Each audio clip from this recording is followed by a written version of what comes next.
Hello, everyone. My name is David Fisher, and you're in the First Place Astrology.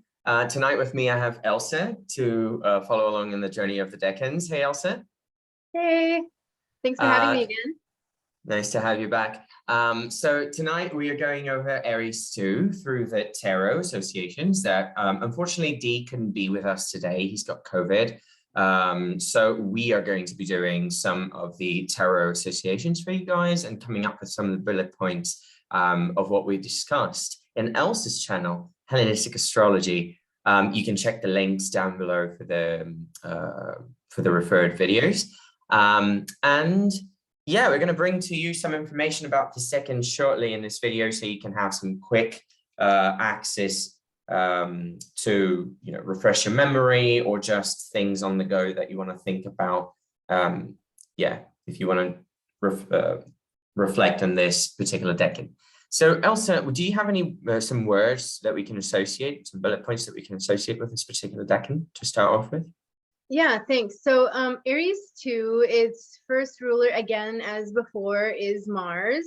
And then we have the sun is the co-ruler, or the, secondary lord, shall we say. And so the sun in a nutshell would be representing light, awareness, maybe even enlightenment, the idea of stability and dependability with its time.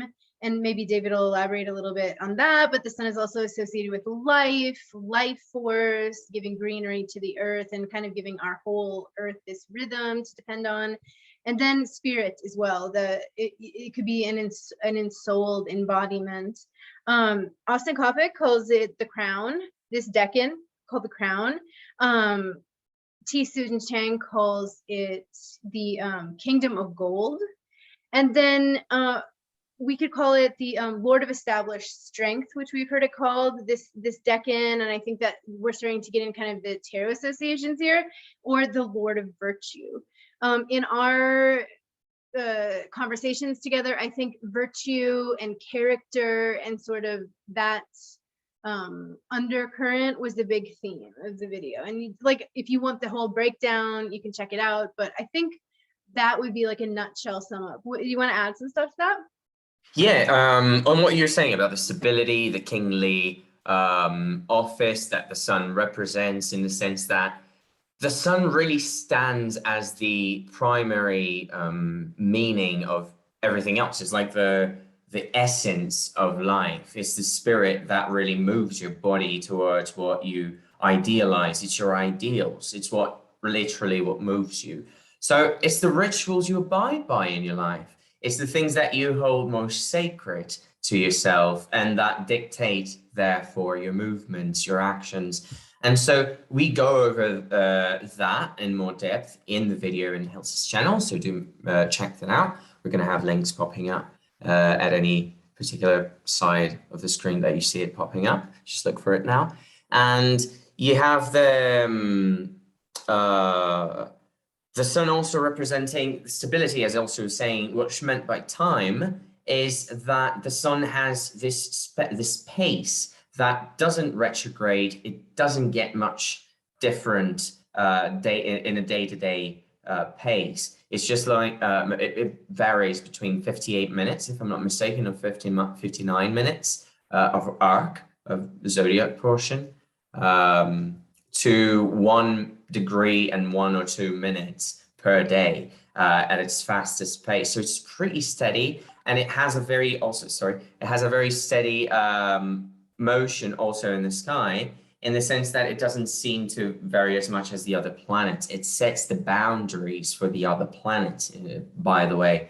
Through the ecliptic, and it's almost the first calendar our bodies are acquainted with, right? Like, we've got the lunar phase, and we've got all these other like synodic cycles of the planets, but the sun is like the first one. It's like it's day and it's night, and it's the most stable rhythm. Yeah, it's the most stable rhythm and most obvious one that you can notice, and it's also the one that makes everything else disappear and reappear in another side of the sky, be it fixed stars, the constellations throughout the seasons of the year that appear in the night sky, and the planets themselves. When we are talking about synodic cycles, if you know what that is, it's the cycles of the planets around the sun. So Now, these are a few of the things that we go about on the Elsa's channel on the video. And now I want to introduce to you guys, if that's okay. Elsa, do you add anything else to it? No, I think that pretty much covers Okay. it. And I think just the dependability of the sun, I guess, speaks to that character because it's something that's built over time. And instead of just like being this, I guess, the kingdom or the king, which we're going to get into with the tarot, is like if you got Mars, which is this Mars and Mars, the first decan, which you guys have seen. If not, go back and watch it. It's this sort of unbridled energy. And then here you have a little bit more like character and virtue because you have to reflect on the other or the surroundings instead of just being this primal force. So Yes, yeah. I want to mention this with the tarot, and so I'm going to show you guys the cards first, already introducing the main idea of this video. We have the Three of Wands in one of the versions of the Rider-Waite. This is mine. We have a mount here, so these stakes, these wands, they're standing on earth. They're very fixated on this mount, this cliff, from which this person is looking at a lake, a bay, whatever they're looking at. They're seeing these mountains in the background, these ships, which are three as well, coming in or out from whatever perspective you're reading. Now, in this particular card, you also have these solar colors. You see red, you see yellow that he's wearing. He's dressed in them. You see that in the background as well in the sky. And so all of this is representing high stature, is representing a field of action. You see, this person dominates this scene. They are from above. They're looking at it from above. They're able to foresee what's coming in with those ships, what's coming out. They know the ins and outs of their kingdom, in other words, and they're able to really expect a certain rhythm because they have established that particular rhythm and they can trust what they have built. The Three of Wands, much like that, is a card that signifies that whatever you're doing, whatever your actions are being directed towards, is going to be rewarded because you are in this process of expecting something that you have applied effort to, that is being constructed through your actions, through your continuous effort and continuous applied energy, you know, to exact or manifest that particular. I don't particularly like the word manifest to use sometimes, but manifest nonetheless that reality that you have been applying yourself to manifest. The Three of Wands is a very positive card at that. It shows resilience, it shows determination, and also the ability to, through that continuous action, manifest that which you expect. So very good opportunity card. And also kind of resilience. Yeah, a resilient card as well. Yeah, and it's, I guess, establishing a little bit of that. We talked a little bit about it as commerce and how it's starting to build those relationships for something that is dependable in commerce. We talked about with that card. So yeah, and then we have the Sun and the Emperor, and you can go on because I think you have the cards. I don't have them in front of me. But the Sun card will represent the Decan, and then the Emperor will represent Aries as a whole, just to cover that quick.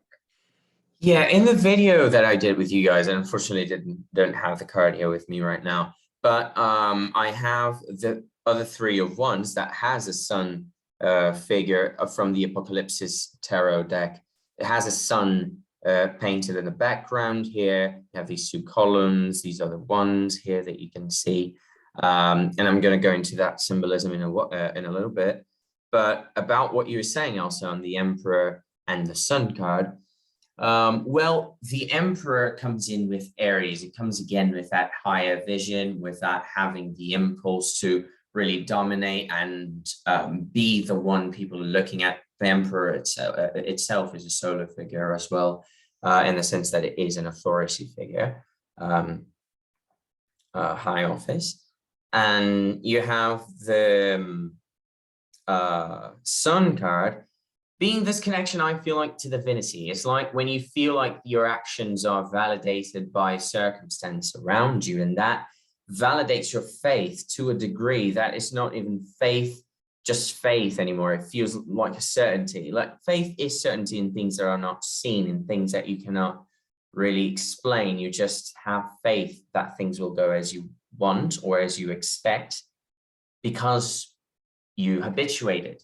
You developed this pace with nature, with circumstance, with whatever you are applying yourself to right now, enough to know what to expect from it and know how to navigate it. This particular person has a lot of richness coming into them. You see several camels in the back. It's the line, like it's as if it was a royal procession of their wealth, going somewhere, traveling somewhere. This card, these two cards are also associated with travel. It doesn't necessarily connect with the sun directly, but as a tarot card, it does represent that in a reading. It could represent that too. And those cards particularly that you have, like the Egyptian symbol with the bull and the sun, and there's a big sunset or sunrise in both of them, and I think is just like beautiful. So I think in the Three of Wands, it does kind of reflect those other decanic majors in these minor cards. So the decanic sun in the Three of Wands still is like making itself known, the sunflower. You still see, yeah, you also see the devotion that these people have to this one, showing the kingly office. It's three people also. So it's this thing of knowing that that person is the one that represents the whole thing that we are working for here, and thus giving them the appropriate treatment in a way. Not vouching for monarchy. It's just symbolism, guys. That's yeah, exactly. And I think that dependability does speak to the fact that, like, with maybe the first decan of Aries, you have that pure Mars. It's like, you will, you know, succumb to my sword or axe or whatever. We have it, the axe. With the crown, the second decan being the crown, I feel like it's almost, you know, you see the devotional aspect, and that does show that sort of lord of virtue. Like it's a leader that people would want to follow. Exactly. It's a higher ideal of the leader, you know. It's kind of a more dependable or even noble character, shall we say. I suppose you could even like be the a little cheesy here and associated with a phrase from Batman, and be like Mars in Aries with the Decans is like the hero we not the hero we want, but the hero we deserve. And with the solar decan is more of the hero we want. Yeah, like an elected leader versus the one like that we see representing our ideals and that we hold as such, we uphold as such. Yeah, yes. Yeah, that's right. Mm-hmm. And these three cards, they really give you a good thing to look forward to. They are they're more transient cards. They don't uphold the solar archetype in the sense that they are stable as the pace of the sun, but the stability comes from showing that stability of character, that strength of character through the changeability of life, through the instability, even of Aries. I think that's also why the sun could be considered to be exalted in Aries in a few ways, because you only see true character through adversity. You only see true strength through strife and through that diversity, right? Great point. Yeah, so yeah, you see what the person is about because they're going to act at face value. They're going to act on their own judgment and on their own judgment under their own biases, without questioning if people are noticing, because they just have to go and do it. This is the pressure of Mars and the kind of battleground. Yeah, that's right. And it's a good point. That was my other in the notes here, just to talk about the fact that in this second decan of Aries, the sun is exalted. I don't know if we explicitly mentioned that. David just did, but maybe not explicitly, where the sun is exalted here at 19 degrees in this decan. So it's a glorified place for the sun. Right.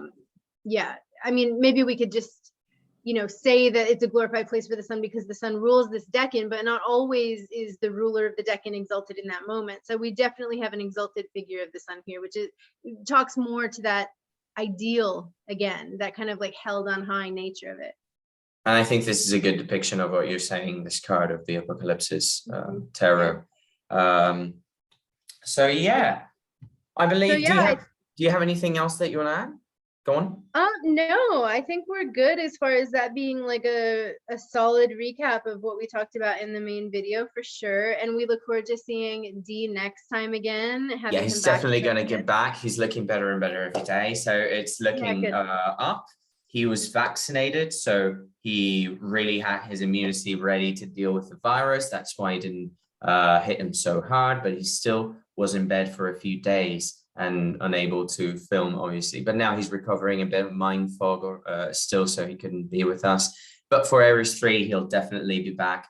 And I hope you guys stay tuned. If you like this video, please don't forget to leave a comment. If you can comment a little crown just to know, let us know that you were here and that you were watching through the end. We very much appreciate that. It helps the channel a lot to grow. And if you can share and subscribe, hit the bell button so you can get notified whenever we update any of these particular Decanic videos. If you want to follow these Decanic paths with us, we're going to be diving in deep with these Decans so we can study them as we also share what we're looking at through our studies. So thank you, Elsa, for being here with us. Do you want to say what your offerings are, what you have going on for you?